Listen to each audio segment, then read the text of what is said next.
है महिमा पांडे, जैसा कि हम बता दें कि हम मौजूद हैं कल्याण में। महाराष्ट्र में हिंदी विषय को लेकर, सब्जेक्ट को लेकर के, कि विद्यालयों में हिंदी पढ़ाई जाए या ना पढ़ाई जाए, इसको लेकर के जो महाराष्ट्र की राजनीति में एक भूचाल मचा हुआ था, या ये कहें कि एक प्रकार से जो पूरा महाराष्ट्र का जो माहौल बिगड़ा हुआ था, वो देवेंद्र फडणवीस सरकार ने यू टर्न ले लिया है। यू टर्न लेने के बाद अगर देखा जाए तो जिस हिसाब से मनसे और उद्धव गुट जो दोनों साथ में आकर के जो है मोर्चा निकालने वाले थे, शायद हो सकता है उससे भयभीत होकर के महाराष्ट्र सरकार को आखिर जो है यू टर्न लेना पड़ा। हमारे साथ में इन सब विषय पर बात करने के लिए मौजूद है राष्ट्रवादी कांग्रेस पार्टी के महाराष्ट्र के महासचिव पारसनाथ तिवारी जी। क्या कहेंगे, क्या माना जाए, ये जो अभी फैसला आया हुआ है, क्या ये कहेंगे राज्य सरकार की विफलता है या यू टर्न लेने का क्या कारण हो सकता है? नहीं, ये बात तो बिल्कुल सरासर गलत है आपकी। एक बात इसको आप नोट कर लीजिए कि ये राज्य सरकार की विफलता नहीं है। राज्य सरकार ने महाराष्ट्र में शांति स्थापित करने के लिए, हिंदी भाषियों और मराठी भाषियों के बीच सामंजस्य स्थापित करने के लिए ये कदम पीछे लिया है। बड़े ताज्जुब की बात आती है, हंसी आती है कि कैसे कैसे पॉलिटिशियन है। उद्धव साहब ने जो जीआर लाया, अब उसी जीआर का सत्ता में से हटते ही विरोध करने लगे। आप ये सोचिए कि जीआर लाया किसने था? उद्धव सरकार ने लाया था, और आज वही उद्धव सरकार जो है उसका विरोध कर रही है। क्यों विरोध कर रही है? आप सोचिए जरा, उनकी मानसिकता सोचिए। क्या सत्ता के बिना वो इतना तड़फड़ा रहे हैं? और ये तो मैं बोलता हूं कि हमारे जो सुलझे हुए मुख्यमंत्री देवेंद्र फडणवीस जी हैं, और 6 बार उप मुख्यमंत्री रह चुके, जिनको कि समाज का खासा अनुभव है और नौजवानों के विषय में सोचते हैं, महाराष्ट्र के विकास के विषय में सोचते हैं, ऐसे माननीय अजीत दादा पवार ने जो सक्रिय भूमिका लेकर के जो कदम उठाया कि जो नौजवानों को शिवसेना मन से इकट्ठा होकर के उनको आग में झोंकने जा रही थी, आंदोलन के तरफ झोंकने जा रही थी, बागी बनाने जा रही थी, उससे बचा करके एक अच्छा कदम किया है। इसके लिए महाराष्ट्र सरकार का कोट मैं हिंदी भाषी समाज की तरफ अभिनंदन करता हूँ। आप रोकना चाहेंगे, आप कोट अभिनंदन करना चाहते हैं जो है, लेकिन देखा जाए तो एक बार जीआर पास होता है, फिर दोबारा जीआर आता है, फिर तीसरी बार कहा जाए कि सरकार ही खुश हो जाती है। इस मामले को लेकर के क्या कहेंगे? नहीं, सरकार खुश हो जाती, वो नहीं खुश हो जाती, वो नहीं। सरकार ने बड़ी चालाकी से उनके आंदोलन की हवा निकाल दी। आप हमको बताइए, जो लोग हिंदी भाषी के नाम पे, हिंदी भाषा के नाम पे विरोध कर रहे हैं, क्या वो हिंदी भाषियों का विरोध नहीं कर रहे हैं? क्या उनको हिंदी भाषियों का वोट नहीं चाहिए? उनको ये भी कहना चाहिए कि हमें हिंदी भाषियों का वोट चाहिए ही नहीं।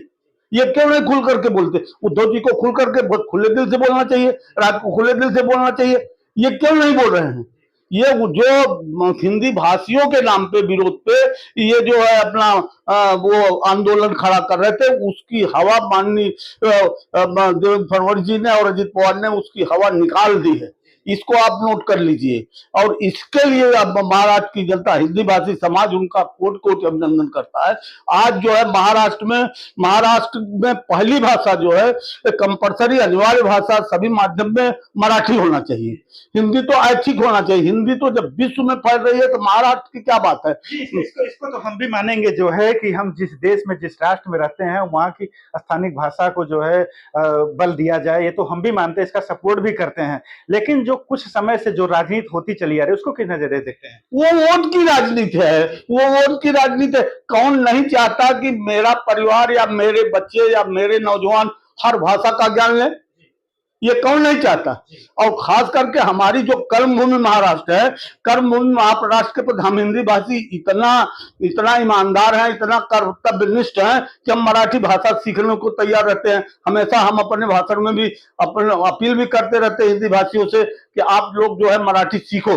मराठी सीखोगे तो मराठी भाषियों में और हिंदी भाषियों में प्रेम बढ़ेगा, उनके अवसरों में आपका काम आसानी से होगा और हमारा आपका सामंजस्य बनेगा।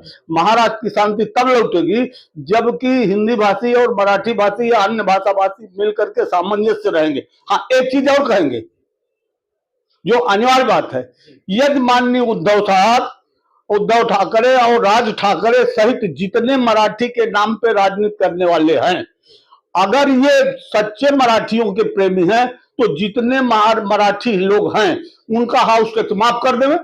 सरकार नहीं लेवे, इसके लिए क्यों नहीं आंदोलन करते? लेकिन देखा जाए तो आपकी सरकार, आप सरकार में आपकी समर्थित पार्टी अजीत दादा पवार जो है सरकार के साथ में है, जो मुख्यमंत्री भी हैं, जो है इतनी जल्दी भी क्या थी जीआर लाने की?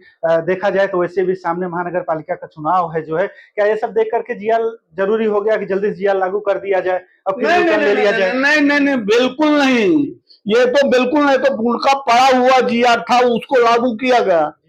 ये उनका पड़ा हुआ जीआर था उद्धव क्या हुआ कि सरकार ने ऐसी चाल चली कि आप ऑटोमेटिक लोग फंस गए, और हिंदी भाषा के नाम पे, हिंदी के नाम पे। आप हमको बताओ, हिंदी एक ऐसी भाषा है जब पर्यायी भाषा दो होनी चाहिए।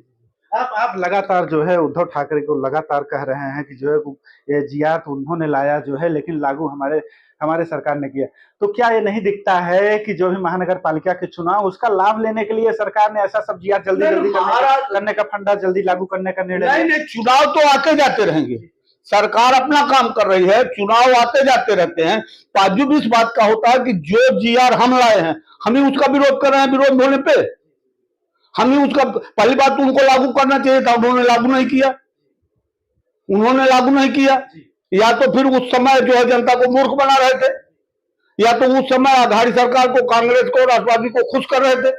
लेकिन यूटर्न तो अभी जो है भारतीय जनता पार्टी और आपकी जो सरकार, मिलीजुली सरकार, उन्होंने यूटर्न लिया हुआ है सर। नहीं, यूटर्न नहीं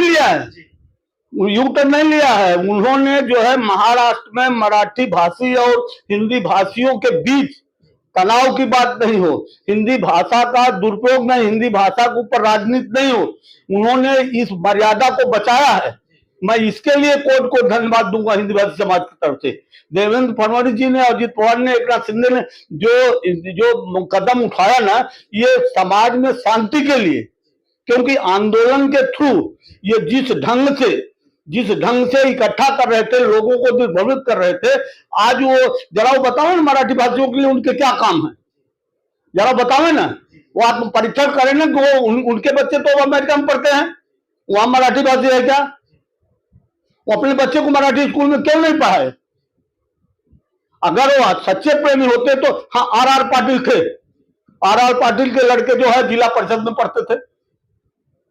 आर पाटिल को बोलने का क्या है? आज वो नहीं है, स्वर्गीय हो गए हैं। तो ये लोग तो दिखावटी है ना। तो क्या मानते हैं कि जो सरकार ने निर्णय लिया, हालांकि 2 बार जीआर पास करने के बाद जो यूटर्न लिया है, ये महाराष्ट्र के लिए शांतिमय रहेगा और अच्छा रहेगा?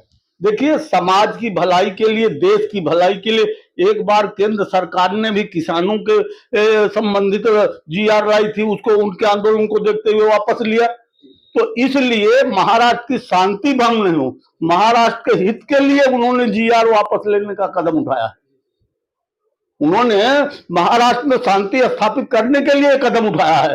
हाँ, एक बात और कहूंगा मैं आपको चलते चलते, कि मैं समस्त हिंदी भाषियों के नाम पे राजनीति करने वाले और हिंदी भाषा के प्रेमियों को, जो इतने दिन संयम बनाए रखे, हिंदी की इतनी जो है तो चीरफाड़ होती रही, वो बेचारे मौन धारण कर लिए, मैं उनका भी अभिनंदन करूंगा कि उन्होंने मौन धारण करके अपने धैर्य का परिचय दिया। ये है हमारे साथ जो है महाराष्ट्र राज्य एनसीपी पार्टी, जो अजित पवार की एनसीपी पार्टी है, उसके महाराष्ट्र प्रदेश के महासचिव पारसनाथ तिवारी, जिन्होंने सीधे तौर से कहा कि सरकार का यू टर्न लेने का किसी तरीके से नहीं, बल्कि जो ये यू टर्न लिया गया है, इस पे जो है कहीं राजनीतिक रोटी न सेकी जाए, महाराष्ट्र के युवकों को जो है भ्रमित न करे, किसी प्रकार से परेशान न करे, कोई उन पर केस मुकदमे न दर्ज हो, इन सबको बचाव के लिए राज्य सरकार ने कदम उठाया है। हालांकि अब आगे चल करके देखना होगा कि ये जो फैसला, निर्णय है, ये महज चुनाव के लिए देखते हुए हुआ है या आगे भी इस प्रकार की सरकार पहल करेगी। कैमरा पर्सन दिनेश के साथ महेंद्र पांडे, स्थानीय महाराष्ट्र।